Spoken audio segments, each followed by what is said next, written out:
পলিথিনে করেন আর কি গাছ, যে কোনো গাছ, ফুলের গাছ, তাহলে কি হয়, পলিথিনের মধ্যে অনেক ছিদ্র হতে হবে। দেখুন, এই অসংখ্য ছিদ্র হতে হবে, আমরা একটা দুটো করে দিলে হবে না। তো পলিথিন ছোট হলেও তার নিচে অন্তত আপনার 5-6টি ছিদ্র হতে হবে। পলিথিন বড় হলে এরম সাইডেও হতে হবে, তাহলে কিন্তু এই কালো পলিথিনেও আপনার খুব ভালো গাছ হবে।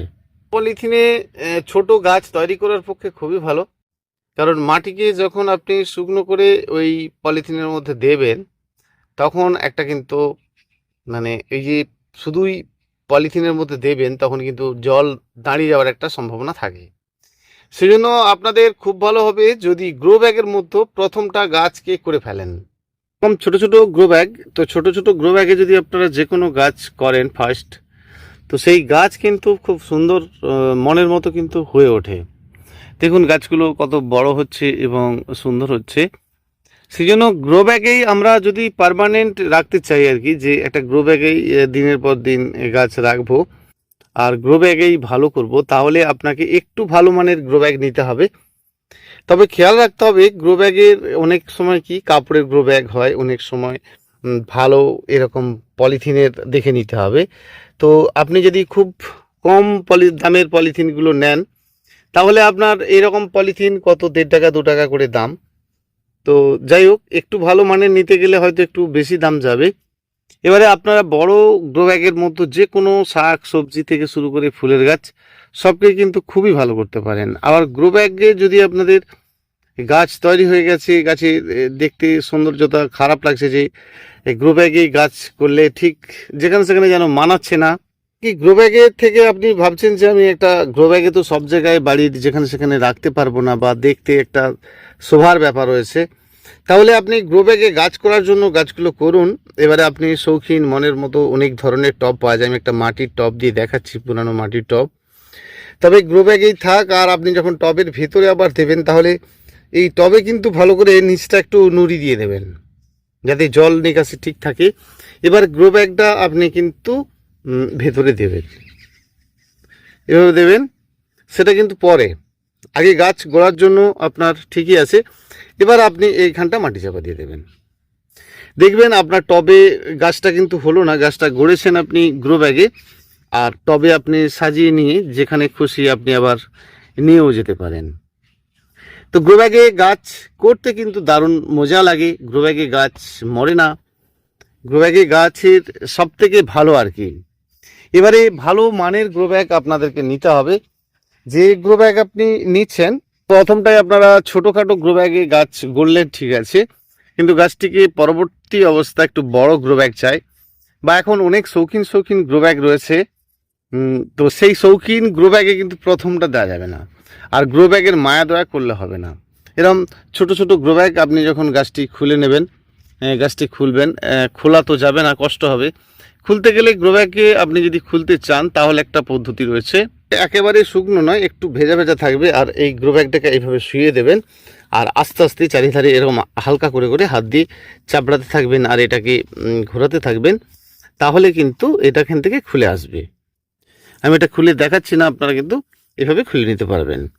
তাহলে গ্রো ব্যাগ যদি আপনারা কাটিং করে ফেলে না দিতে চান, যে গ্রো ব্যাগটা আমি রাখতে চাইছি, বাঁচাতে চাইছি, তাহলে আপনি কিন্তু এভাবে করতে পারেন। আর যদি মনে করেন যে আমি গ্রো ব্যাগটা কাটিং করে ফেলে দেবো, যে ছোট্ট একটা গ্রো ব্যাগ থেকে যখন আপনি আবার বড় গ্রো ব্যাগে রোপণ করবেন, তো আপনারা যখন নিয়ে যান, যে কালো পলিথিন থেকে একটা গাছ নিয়ে যান, তো যে কোনো গাছ যখন আপনারা নিয়ে যান, তার ভালো মাটি করবেন, হ্যাঁ, এবং মাটিকে সুন্দর করে কিন্তু পচাবেন।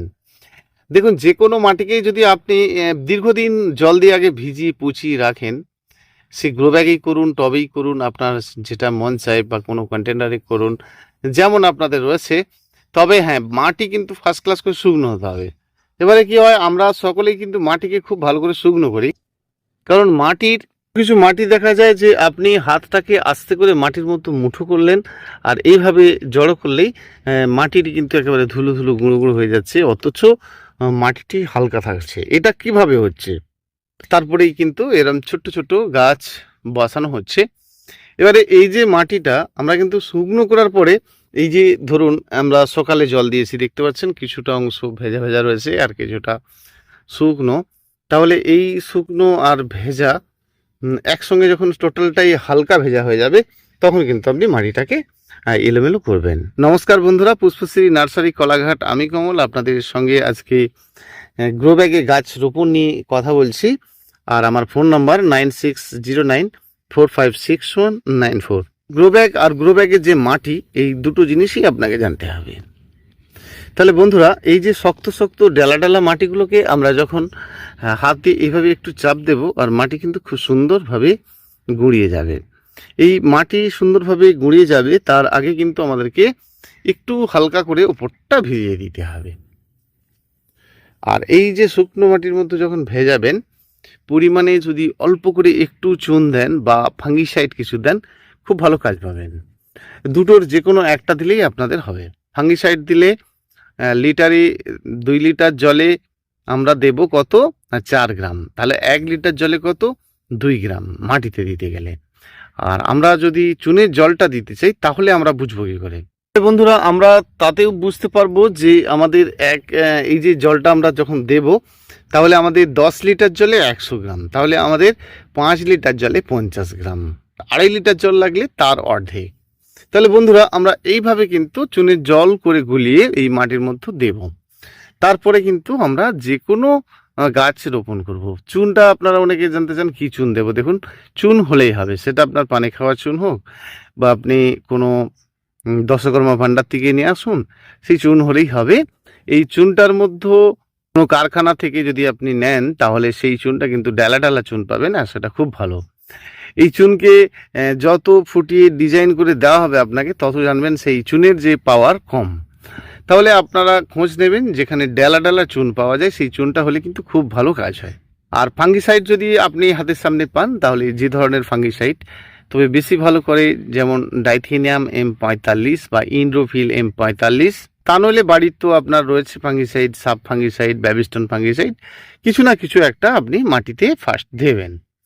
দেওয়ার পরে যে কোনো গাছই আপনি রোপণ করবেন। দেখুন, যে মাটি আপনার এখনো ভালো করে না শুকিয়েছে, তারপরে আপনি তাকে জল দিয়ে মনে হচ্ছে ওপরটা যেন শুকনো শুকনো হচ্ছে, কিন্তু আপনি যখন মাটিতে তাকে গুঁড়ানোর চেষ্টা করছেন, সেটা কিন্তু কাদাটে কাদাটে ভাব রয়েছে। তাহলে মাটিকে অত্যন্ত ভালো করে শুকনো করতে হবে, এবং তার আগে মাটিকে কিন্তু ফেলে রাখতে হবে। দেখতে পাচ্ছেন এই মশারি যে টুকরোটা, তার অপোজিটে যে রয়েছে মাটির কাঁড়ি হয়ে রয়েছে, রৌদ্র জল খাচ্ছে, এটা কিন্তু পড়ে রয়েছে, তারপরে মাটিটা শুকনো হচ্ছে। তাহলে মাটিকে আমরা ফার্স্ট কিন্তু অনেকদিন ফেলে রেখে দেবো এবং তার মধ্যে বারে বারে জল দেবো, তাহলেই মাটি ভালো হবে। এবারে আমরা যে কোনো গাছ যখন রোপণ করব, এই গাছ রোপণ করতে গিয়ে আমরা অনেকে যেটা করে ফেলি, দেখুন বন্ধুরা, এই যে মাটিটা রয়েছে, এই মাটিটা আমরা কি করি, অনেকেই উপর থেকেও ফেলে দিই, আবার নিচু থেকেও ফেলে দিই। তাহলে এই জায়গাটা কমে যাচ্ছে না, আর এই গাছটির অনেকগুলো সমস্যা দেখা দিচ্ছে। তাহলে বন্ধুরা, আমরা যখন এই গাছ রোপণ করব, তখন কিন্তু এই যে মাটিটা ফেলবো, সেটা কিন্তু সোজাকে সোজা। আর এই মাটিটা আমরা দুটি কাজ বিষয় দেখলে কিন্তু ফেলবো, আর নাহলে কিন্তু ফেলবো না। প্রথমত আমরা দেখব যে এই মাটিটার মধ্যে অনেক হালকা রয়েছে কিনা। তাহলে হালকা থাকলে আমরা এই গাছেরটা ধরে এইভাবে ঝাড়বো, খুলে নেওয়ার পর তখন দেখবেন সাইডের যে হালকা কিছু রয়েছে, সেটা অনেক সময় থাকে কি, যে তুষ বা কোকোপিট, সেগুলো ঝরে যাবে, তারপরে আপনি গাছটি রোপণ করবেন। অনেক সময় মাটি দিয়ে যখন গাছ রোপণ করে থাকে, এভাবে মাটি দিয়ে রয়েছে, আর মাটি একটু প্লাস্টিকটা কেটে দেখলেই বোঝা যায় যে এইরকম সাইডে অসংখ্য শেকড় হয়েছে। কেমন এই সাইডে সাইডে ঝুড়ি ঝুড়ি শেকড় হয়েছে, সেটাই আপনি পলিথিন খুলে নেওয়ার পরেই বুঝতে পারবেন যে প্রচুর শেকড় হয়েছে, এবং শেকড় অনেকটা খারাপ হয়ে গেছে, কেউ কেউ কালো হয়ে গেছে, কেউ ভালো রয়েছে। তাহলে বন্ধুরা, আমরা যখন কোনো পলিথিন বুঝি তার শেকড় কালো হয়ে গেছে, তাহলে কিন্তু আমরা মোটামুটি এখান থেকে 1/2 ইঞ্চি করে সোজা নেব, নিচ পর্যন্ত করে কেটে ফেলে দেবো। তাহলে কি হচ্ছে, এর যে পচা পচা শেকড়গুলো ছিল, সেগুলো কিন্তু কাটিং পড়লো। আর কাটিংটি পড়ার পরে গাছটি আপনি রোপণ করবেন। এবং আরও একটা বলি, যখন আপনি ওই গ্রো ব্যাগে গাছ রোপণ করবেন, তখন কিন্তু এই মাটিটি সবসময় শুকনো রাখবেন। হ্যাঁ, আর গাছকে বেশি গভীরে দেবেন না, এই লেভেলটাই দেবেন। তারপরে আপনি গাছটি যখন রোপণ করবেন, সাইডকার মাটি ভালো করে কম্প্যাক্ট করবেন, এবং জলটা যখন দেবেন, সেটা কিন্তু খুব কম দেবেন না। দেখুন, জল দেওয়ার সমস্যা নয়, জল নিকাশির সমস্যা, অর্থাৎ নিকাশি ব্যবস্থাটা আপনার ফ্রেশ থাকবে। এই জন্য আমরা যারা প্লাস্টিক টবে রোপণ করছি তাদের ক্ষেত্রেও বলবো যে সাইডকার ছিদ্রটা যেন সঠিকভাবে থাকে।